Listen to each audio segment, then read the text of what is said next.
At the sound of his name, the kings of Europe trembled. He marched his armies from the sands of Arabia to the gates of Vienna. His architectural triumphs were the envy of Renaissance Europe. He could put 1,000 men to death, then write a love poem to his wife. But his wisdom and iron will faltered before the charms of a slave girl. This is the tragedy of Soliman the Magnificent.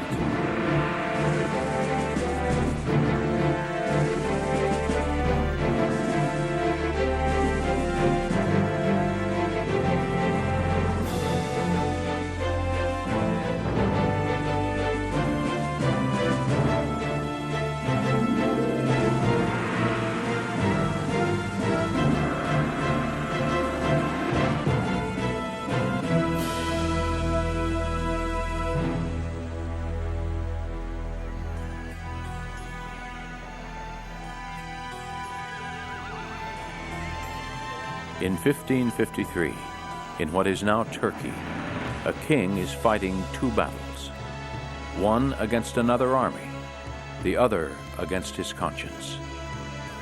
The outcome of the second battle will prove more decisive, for the conscience belongs not to a mere king, but to the great Ottoman Sultan Soliman the Magnificent. His magnificent empire spans 3 continents, but Soliman worries for his realm. The trouble lies not across the battlefield, but within his own household. Prince Mustafa is the brightest of Suleiman's sons and the favorite of the army. Most men expect he'll be the next sultan when his father dies, as does Mustafa himself. Some whisper that Soliman has grown too old for his throne. Some whisper that young Prince Mustafa is plotting to take it.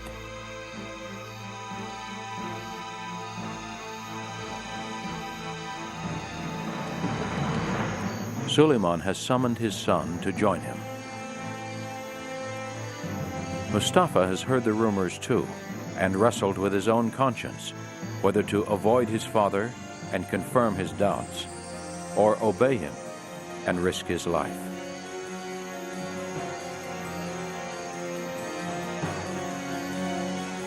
The army awaits the outcome of the meeting, a family reunion or a stab in the back.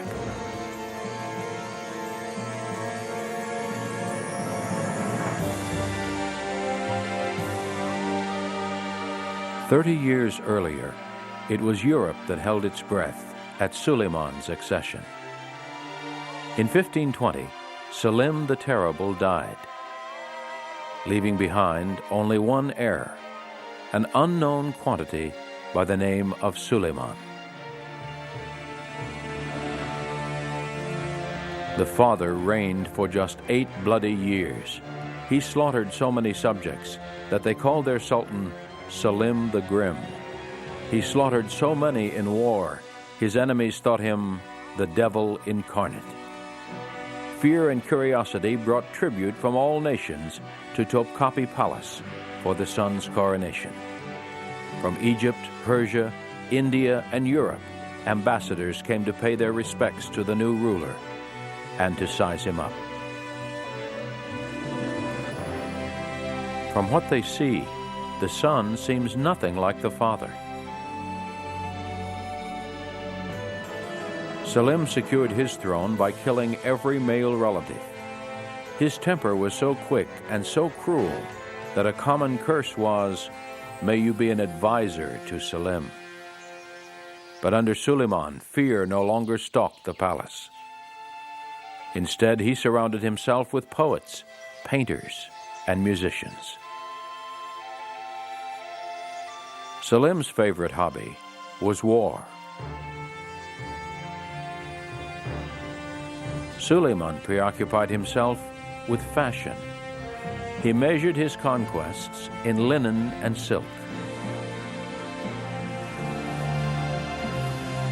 Selim bellowed angry threats at his enemies across his borders, east and west, and remorselessly carried them out. Soliman seemed a man of peace. All men agree, an ambassador wrote, that a gentle lamb has succeeded a fierce lion, for Soliman is young, without experience, altogether given to quiet repose. Named after Solomon, the wise king revered by Christian, Jew, and Muslim alike, young Soliman began his reign by trying to live up to his namesake. He emptied his father's prisons, fired corrupt bureaucrats, and rewarded the royal bodyguard for its loyalty.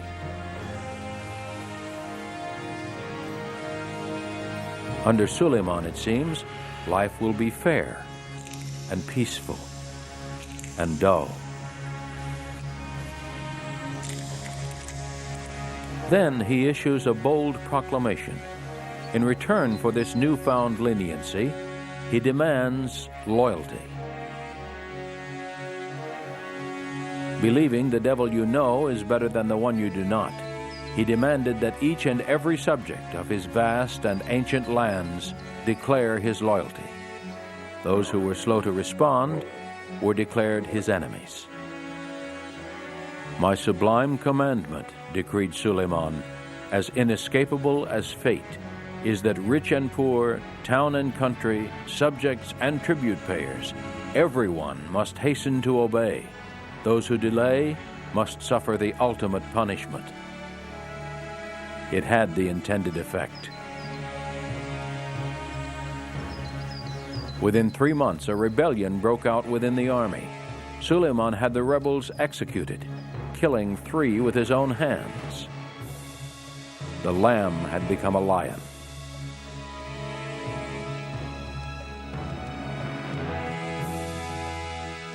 Soon after, the governor of Syria broke from the empire.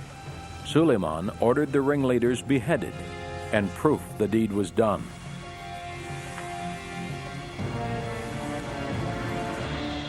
The young sultan, it seemed, had paid closer attention to the brutal lessons learned by his forebears than anyone thought.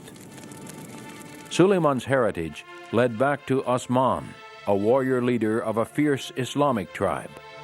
Ottoman means the house of Osman. Arising in Turkey around 1300, the Ottomans pounced upon one of the relics of Rome, the Byzantine Empire.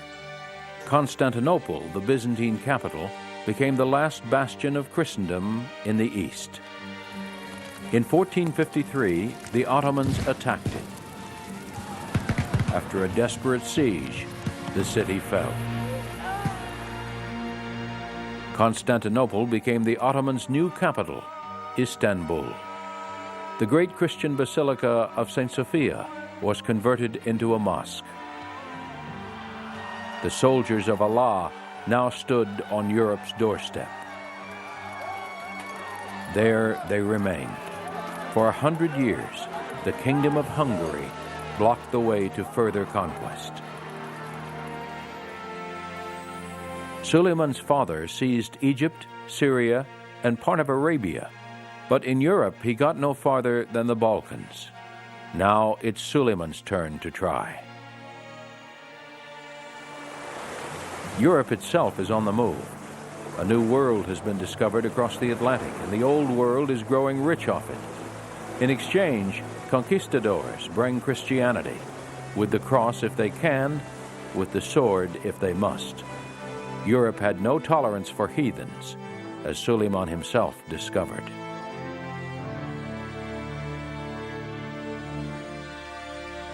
In 1521, he sends an ambassador to Hungary demanding tribute. The envoy returns to Istanbul without his nose and ears. Outraged, Soliman decides to retaliate by lopping off Belgrade.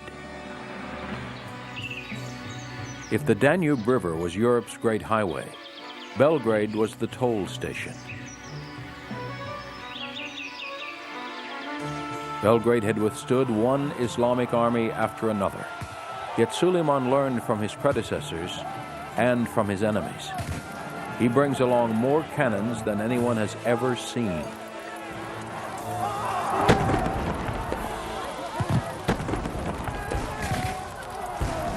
When Suleiman's ancestors failed to take Belgrade, Europe assumed it was impregnable.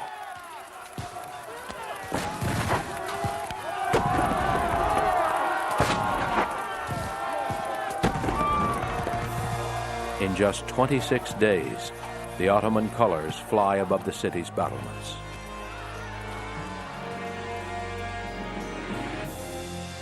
The Sultan has just knocked down the door to Europe.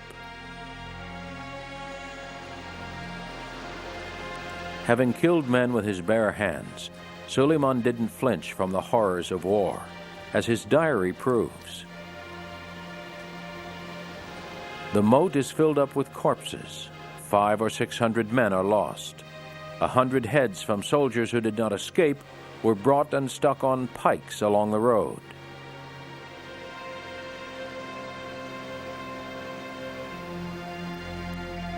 A year later, Soliman launches a new campaign against the Knights of St. John on the island of Rhodes.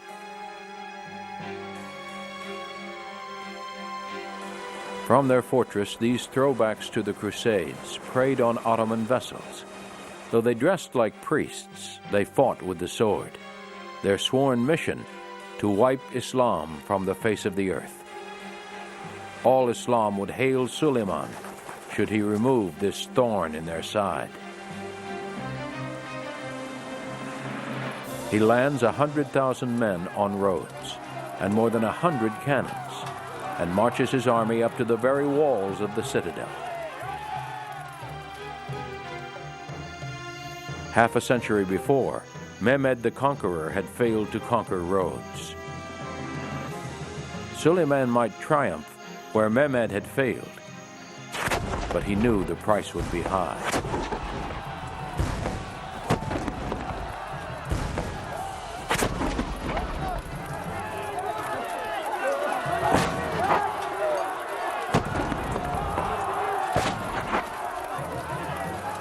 Exactly how high he couldn't imagine. 50,000 Ottomans, half his force, fell as the siege dragged on for 6 months. Time ran out on the Knights of St. John. Low on gunpowder and food, their great council met and finally agreed to negotiate. But Soliman was in no mood to bargain.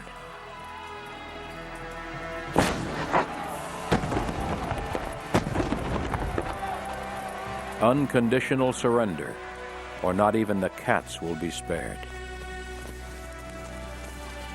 The proud knights finally submitted, banners flying, and Soliman spared the lives of the last of the Crusaders.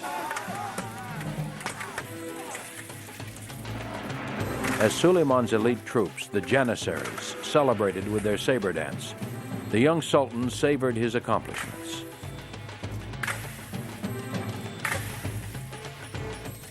Sultan for only 2 years, and still in his 20s, he had taken the fortress of Belgrade, vanquished a Crusader army, and secured half the Mediterranean. The Muslim world hailed him as their new conqueror and earthly savior. The Christian world trembled, knowing the worst was yet to come. Soliman himself could not know how high he would go or how far he would fall.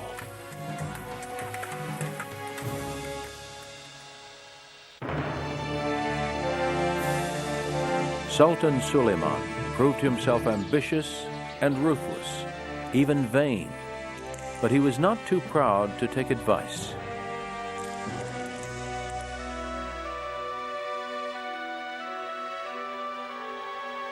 Soliman placed more trust in his advisors than any sultan before him.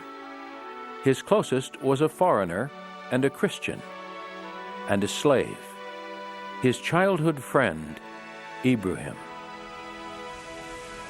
From Suleiman's page boy, Ibrahim rose to become an administrator, diplomat, general, brother-in-law, and ultimately his grand vizier or prime minister. In 1524, a rebellion broke out in far-off Egypt. The chief rebel was the governor, bitter that Soliman did not name him Grand Vizier. The governor appointed himself Sultan of Egypt. Yet the Janissaries in Cairo remained loyal to Soliman. Soon a rebellion broke out against the rebels, and the governor was assassinated. Soliman sent Ibrahim to Cairo to restore order. He arrived at the head of a bristling army. Cairo did not resist. The city welcomed Ibrahim as a liberator.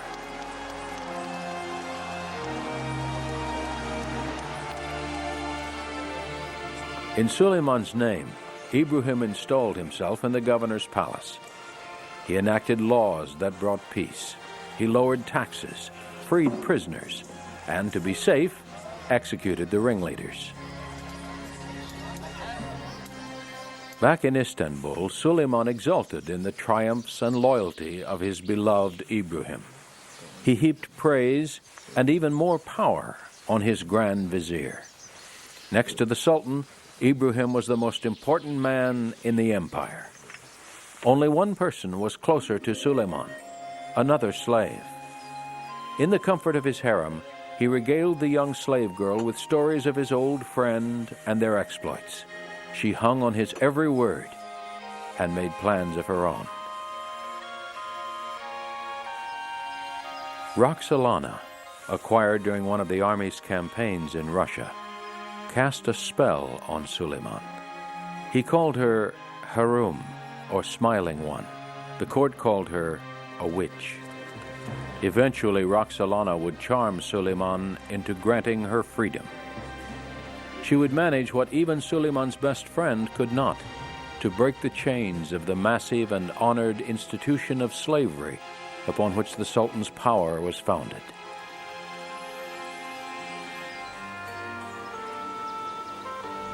According to Machiavelli, who lived 2 empires away, the Ottoman Empire was ruled by one man. All others were his servants. Yet Soliman couldn't rule the world's largest empire alone. Even a sultan must delegate authority.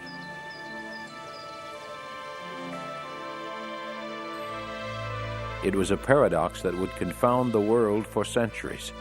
The vast majority of those who wielded power in the sultan's name were slaves. Abducted young and steeped in reverence for the emperor, they learned early that their opportunities for advancement far exceeded both those of Ottoman citizens and the people of their homelands. The fighters among them formed the backbone of Europe's first standing army and the empire's greatest weapon, the fabled Janissaries. On every Christian household within the empire's borders, the Sultan levied a human tax, the payment one of their sons. Brought to Topkapi as the Sultan's personal property, these Christian boys learned to be soldiers for Allah.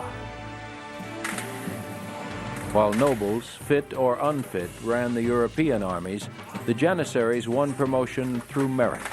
A slave might become a general, a position he could only dream of in his native land. The result?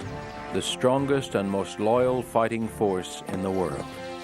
They were so devoted to the Sultan that it was said 10,000 could be led by a thread. And the thread by which Soliman led them seemed a charmed one.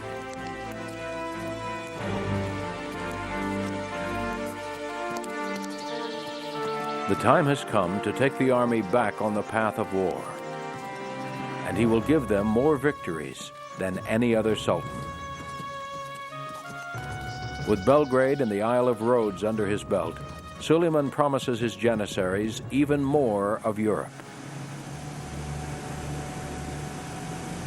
The key to Suleiman's strategy, cannons deployed by the hundreds.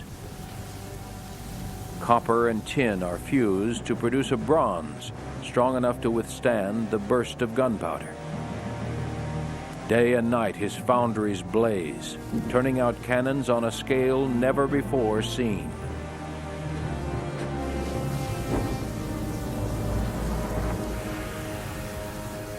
Soliman intends to aim them against men, not walls. His tactics are not new, but no one has ever used artillery against infantry to win the day.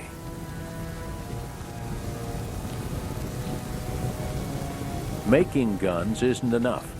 He has to be able to take them where he needs them. Soliman has the wealth to do both. In 1526, Soliman marches his army to Belgrade and sends the heavy cannon by ship to the mouth of the Danube, reuniting both upstream. Moving north, he finds the perfect place for his trap, a vast plain called Mohács.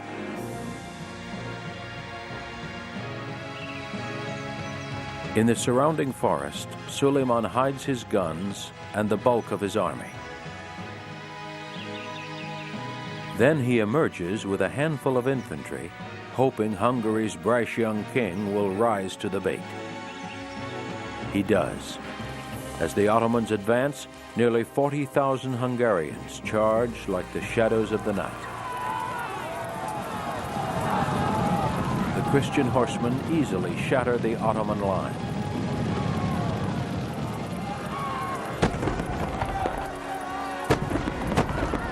As the Ottomans retreat, the Christians, tasting victory, pursue them.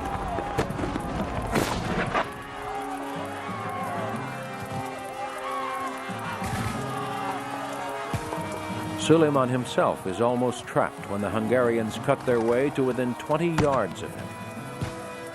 Soliman stands his ground and urges his men to fight on.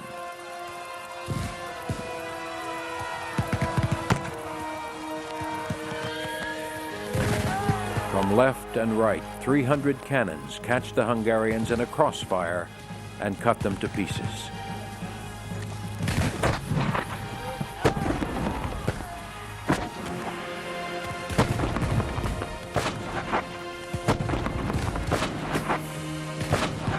Only when the guns have done their terrible work does Soliman order a charge.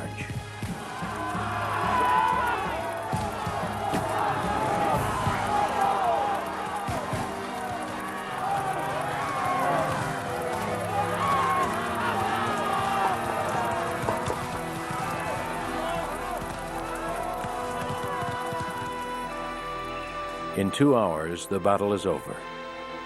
Of the victory, Islamic historians will write, no sultan has won a similar triumph. 2,000 heads are stacked outside Soliman's tent. More than 30,000 Hungarians lay dead.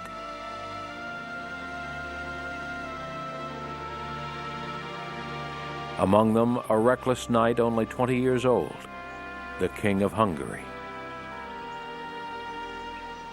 The surviving Hungarian nobles have no choice but to submit to their new sovereign, Soliman.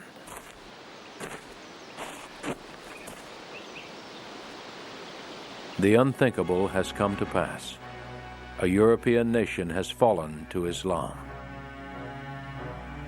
With the Hungarians routed, Soliman marches into Budapest, their capital, and sets his sights even farther west. After Mohács, no army dares meet him on the battlefield. In public, European generals revile the infidels' use of cannon against men. In private, they plot to do the same. Unopposed, he marches on to the Austrian capital, Vienna.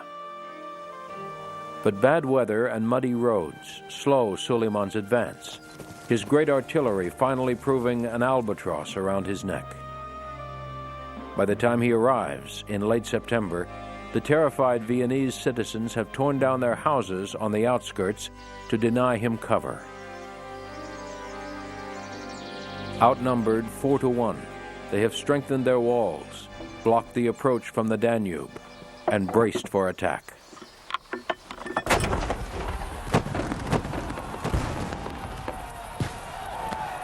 While Vienna prays for deliverance, the rest of Europe hides its face in abject terror.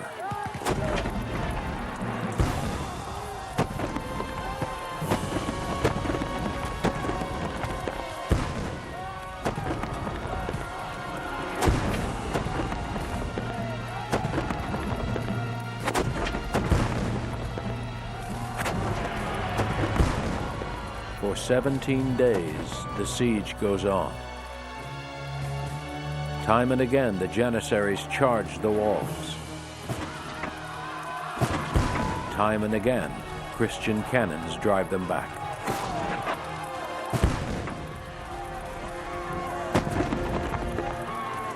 Since rain and mud have kept Soliman from bringing his heavy guns with him, he relies instead on his engineers. They dig mines beneath the city walls and blast holes in them, but the holes become filled in with the Ottoman dead. In the end, neither Vienna nor Soliman carried the day. Winter did.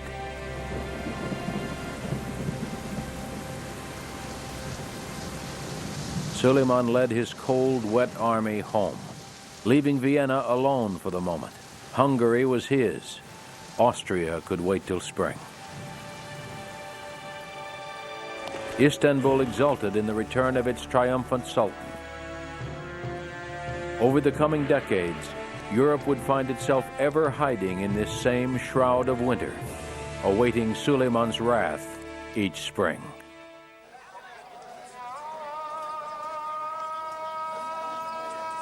After each conquest, Soliman ordered a church converted into a mosque. There he would thank Allah for his victories.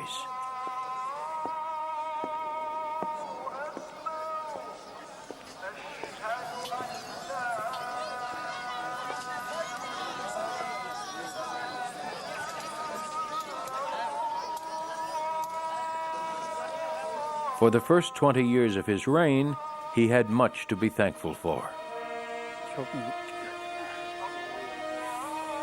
By the 1540s, Soliman collected as many titles as he had kingdoms. He was Sultan by the grace of God, King of Kings, all-powerful King of Persia, King of Arabia, King of Syria and of Egypt, Prince of Mecca, Master of Jerusalem, and ruler of the universal sea.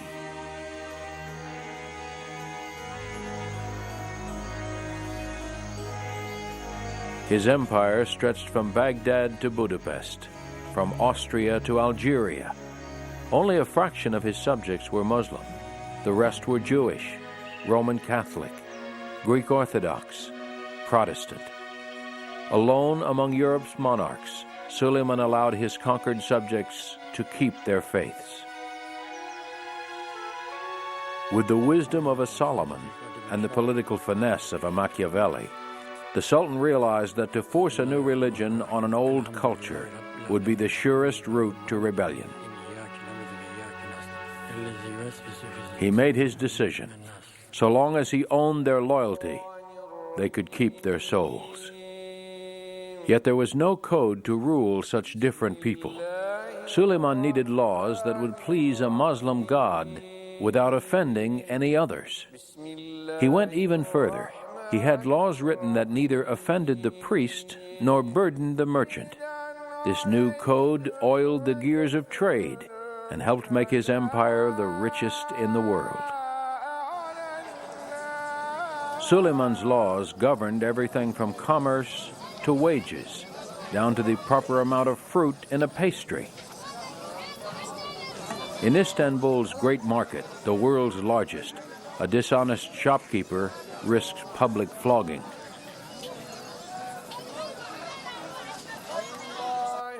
Across Europe, Soliman knew, Christians burned each other at the stake for worshiping the same God differently. The irony did not escape him. He was determined that his subjects, whether Muslim, Christian, or Jew, would be treated equally. Not surprisingly, Turkish historians would remember him not as Soliman the Magnificent, but Soliman the Lawgiver. Like many sultans before him, Soliman wielded the pen as well as the sword. But if law-giving was his genius, poetry was his passion.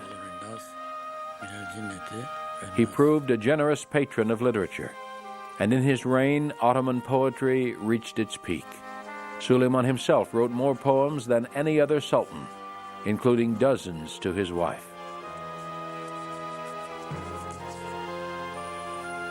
Roxolana, who had already won his heart, had come to rule his head. She quickly learned that life in Topkapi was governed by Suleiman's whims. Other wives had come and gone. His devotion to her had never wavered, but she would take no chances.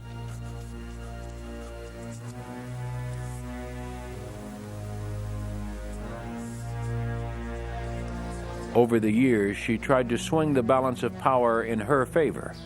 Having risen from slave girl to royal wife, Roxolana has now become Suleiman's most trusted advisor.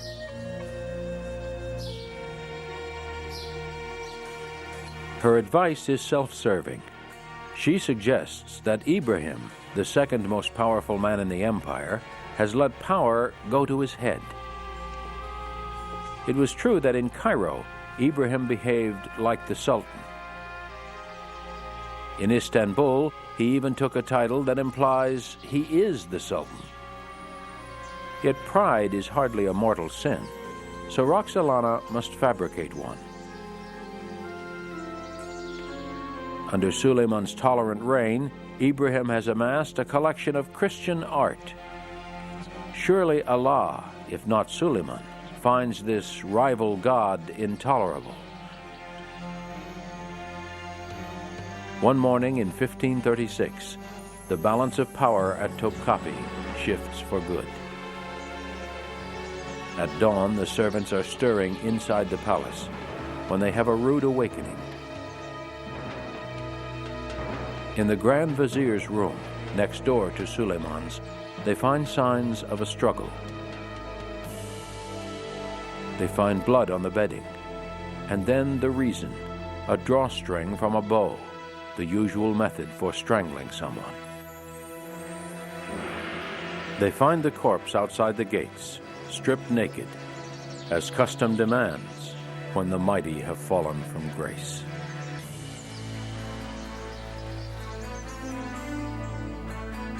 Half the civilized world is now ruled by Suleiman. The other half tries to buy him off. Ambassadors from around the world arrive at Topkapi Palace bearing gifts, desperate to outdo each other, hoping beyond hope that tribute might deflect conquest.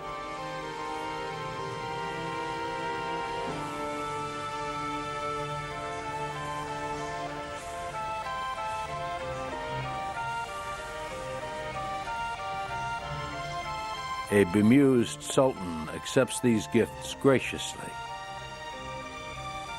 watching his wealth grow to unimaginable proportions. Locked in his treasury are jewel-encrusted copies of the Koran. Precious stones by the basketful simply gather dust. But it isn't tribute that keeps Suleiman from conquering the rest of the world. It is distance and weather.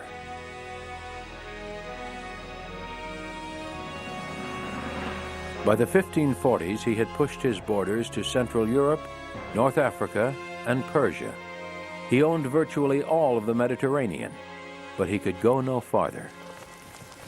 His soldiers could fight only when the weather permitted. Refusing to winter his army so far from his capital, Suleiman marched back each autumn to Istanbul. He could conquer only as much land as he could cross before the leaves turned, and no more. The European frontier settled uneasily between Budapest and Vienna. Unable to expand his empire, Suleiman enriches it on a scale never seen.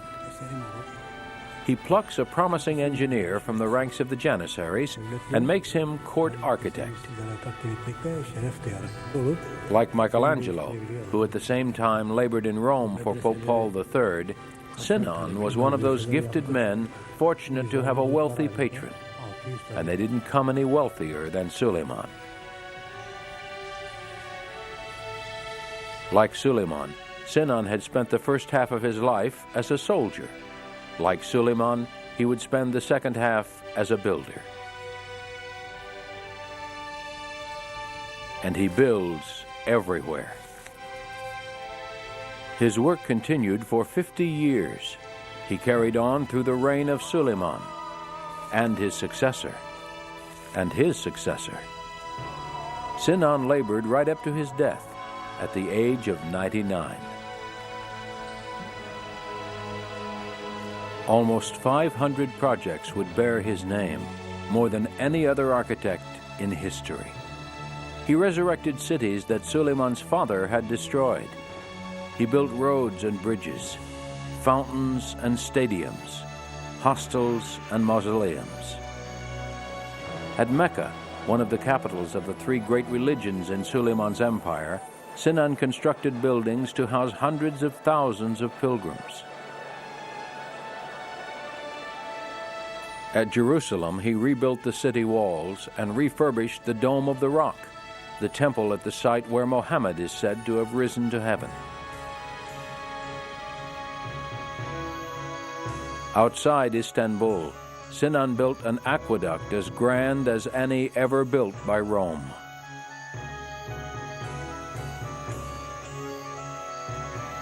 From distant hills, it carried fresh water for 70 miles into what had become the largest city in Europe. Istanbul benefited most from Suleiman's passion for building. Under Sinan, the skyline was transformed.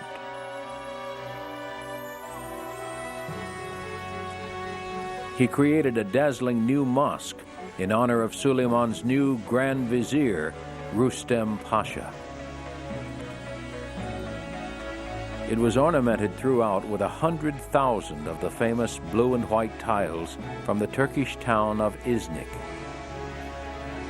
Never had anyone lavished such splendor on the inside of a mosque. Here, Sinan paid tribute to Allah and showed off the wealth of the empire, as clearly as if he had lined the walls with money.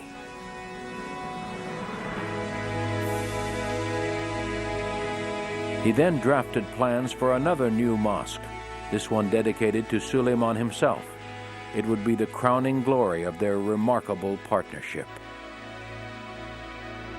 Work started in 1550, 4 years after Michelangelo began the Dome of St. Peter's. Sinan proceeded without a budget. For Suleiman, money was no object. The design was a feat of genius. The roof was made up of 4 domes, together supporting a 5th central dome 150 feet above the ground. Sinan meant to prove that Ottoman architects could match anything built by Europeans, and he did.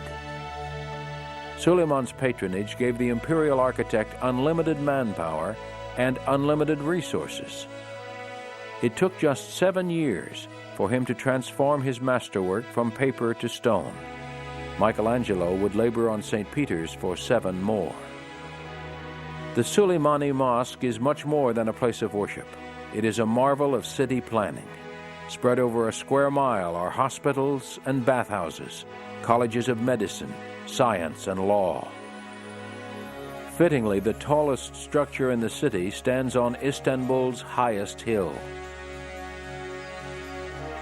When the mosque was shown to visitors from Rome, one wrote, "Nowhere is there so much beauty, external and internal, to be found united." To decorate the dome, Suleiman chose a favorite passage from the Quran. God is the light of the heavens and the earth, light upon light. God guides to his light whom he will. But the divine light had already begun to dim for Soliman the Magnificent. Instead, the just and pious Sultan's last years would more closely resemble a passage of the Old Testament. He that troubleth his own house shall inherit the wind.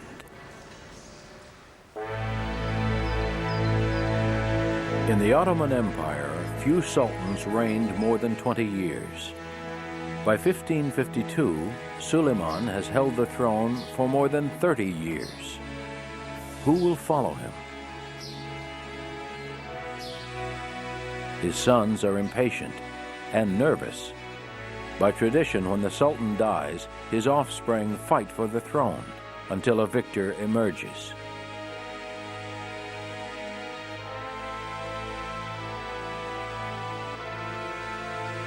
Soliman had sired 5 sons, 4 by Roxolana. Determined that one of hers should be the next sultan, she launches a campaign of rumors. More than power is at stake. If she fails, she and her sons could lose their lives.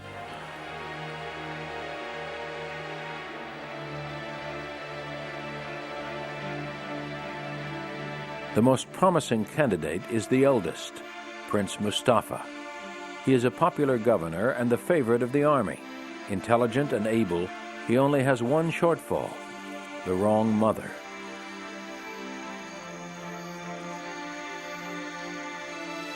Roxolana knows Mustafa wants the throne, but to Soliman she twists the facts and turns ambition into treason.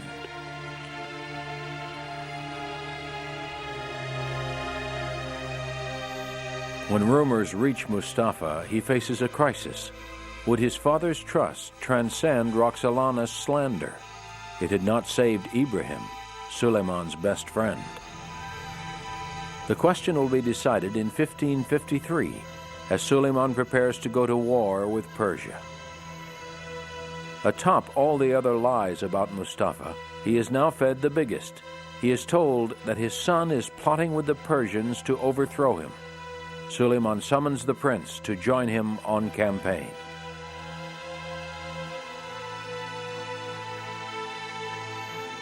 Mustafa has made up his mind.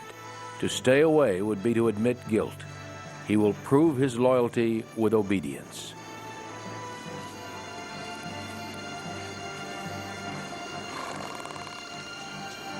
As the army waits anxiously, Mustafa walks into a trap.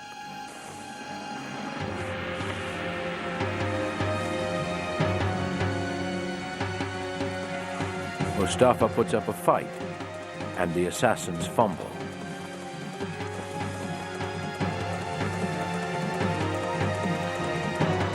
Furious at the delay, Soliman tells his men to finish the job.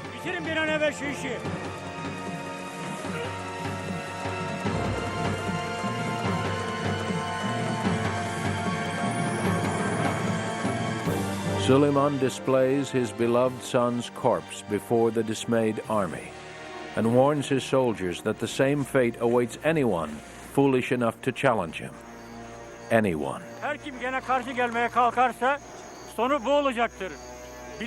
The army mourned the loss of Mustafa, whom they called this son whose brightness would have increased the glory of the imperial house.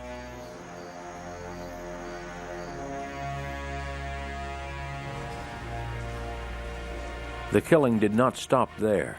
Assassins took the life of Mustafa's young son as well. Then, grief-stricken, one of Roxolana's own sons committed suicide. The house of Soliman was bathed in blood. The eclipse of Suleiman's wisdom compelled one poet to ask of the emperor, "Is this tenderness to kill someone as dear to you as Mustafa? You killed him, deluded by a lying trick, and where is the truth in that? You have shed his blood. Is that the justice of a caliph? What's become of Mustafa? Why did you kill him, my sultan?" Soliman, losing the battle with his conscience, let the poet live. Prodded by Roxolana, he killed Ibrahim, his best friend, and now Mustafa, his favorite son. More and more, Soliman became a recluse, abandoning the trappings of court for the rituals of Islam. As his religion dictated, he washed each day before his daily prayers, but the ritual cleansings could not rinse away his guilt. To the end, he remained blind to its cause. The cruelest blow of all fell in 1558. The light of his life, Roxolana, died. Soliman, old, ailing, and alone, would find no peace in his last years. Roxolana's 2 remaining sons squabbled over the succession, nearly provoking a civil war. until Soliman intervened. He defeated the younger son, again tragically the more able of the two, and handed him over to his brother, as tradition demanded. بسم الله الرحمن الرحيم الحمد لله رب العالمين الرحمن الرحيم مالك يوم الدين إياك نعبد وإياك نستعين اهدنا الصراط المستقيم صراط الذين أنعمت عليهم غير المغضوب عليهم ولا الضالين آمين. One by one, Soliman had dashed the brightest hopes of the empire. Only one son remained standing as the aging sultan approached death, one who was, by all accounts, a drunkard and an idiot. Soliman the Magnificent would be followed by Selim the Sot, first of many fools, and the worst sultan in 3 centuries. Soliman the unparalleled conqueror, just lawgiver, lavish patron of the arts, had become a vain and empty shell. On the rare occasions he appeared in public, he even took to wearing makeup. His people still hailed him for his 12 great campaigns of conquest, but he had not seen the battlefield for more than a decade when a 13th campaign would be thrust upon him. For 40 years, his great European prize, Hungary, had been ruled by a puppet of his own choosing. But in 1564, the Austrians installed a new king and put Soliman on notice. They were taking Hungary back. In retaliation, the Janissaries would lay siege to the town of Sigitvar. A 72-year-old Soliman resolved to lead them. Crippled with gout, he painfully mounted his charger before his Janissaries.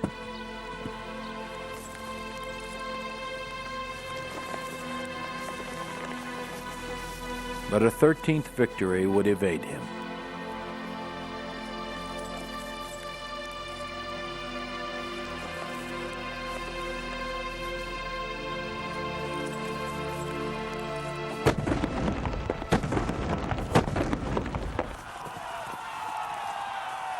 While the battle raged, Soliman fell mortally ill.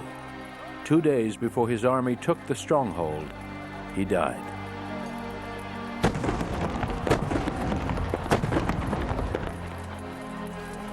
His death was kept secret. For 43 days, his advisors forged his signature and issued orders, awaiting the arrival of Selim.